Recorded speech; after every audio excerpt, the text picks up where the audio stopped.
You're on furlough. Financial analyst is not your specialty. Want to work in consulting for fashion industry. Working on Six Sigma. Awesome. As we speak, tips to get considered. Interviews told, go back to school for it. So I would not necessarily do that. So somebody was asking about, is it a good time to look for work during the pandemic? Is it a good time looking for remote work during the pandemic?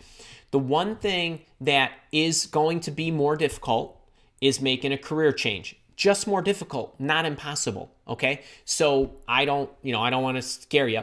And if you're really right, if your head is screwed on straight, right now you're doing everything you possibly can to get your credentials up. So when this thing is over, you're in a better position to actually make that step and make that leap.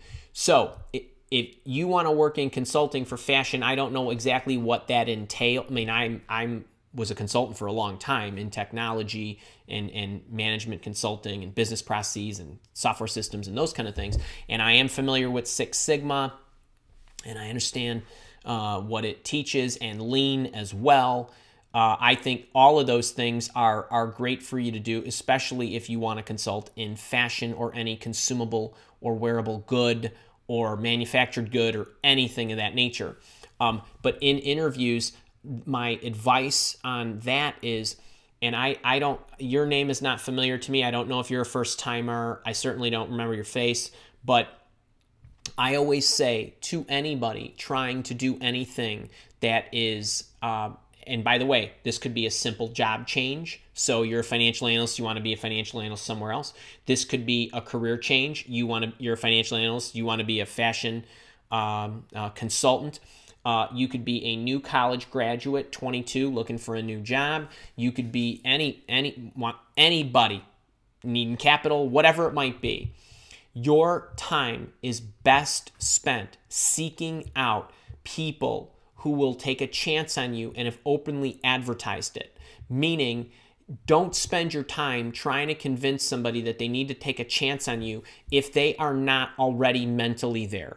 So if I'm an employer and I'm looking for somebody to hire, and while I would appreciate experience, I'm open to hiring a college student, and I know that I can build the skills on the job, or I can take somebody who's got great organizational skills, process skills, and is going for her, Six Sigma belts and all that good stuff, and train her. If I'm mentally there, your job as a job seeker and a career changer is to find those people.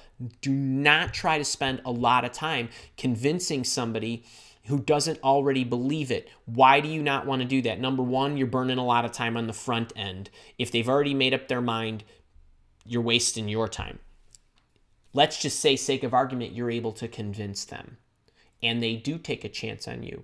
They have a very, very short wick. They are going to be very, very impatient because 2, 3, 4, 5 weeks in, they're going to be like, you know what? I knew it. She's not catching on fast enough. You know what? I should have listened to my gut. Hey, Nadia, you're out of here. Right? There's a lot of that happens. People think that they're successful because they get a job, when I would say, I don't know if that's good or bad. I'll wish you congratulations. You might have picked the wrong company. You might have picked the wrong job. You might have changed at the wrong time. I don't know if it's successful or not. You don't know that until you can look back. Employers who think that they made a successful hire, they don't know shit. You don't know anything the moment that you start. You can't know that for months. You can't maybe know that for a year, right? So think about that. So in your case, I would keep doing what you're doing, but I would adjust to who I was targeting. And I would not be worried about interviewers who say, well, you got to go back to school. That's short-sighted. It's bad mindset. And I don't know anybody whose schooling I would value more than on-the-job experience. So you have to highlight your on-the-job experience that aligns to those things. The Six Sigma and going for any degree, any certification, any whatever is great. That will give you a better advantage if you're making a change. That's not nearly as important to me as what you learned on the job as a financial analyst, that you can somehow connect the dots for me that applies. So those are the things. So my tip is, I would not be going back to school. I would be spending my time, not my money, not my time, going back to school, I would be spending my time searching for organizations who are open to it. They are out there. They are. You just haven't found them yet. Put your effort into that.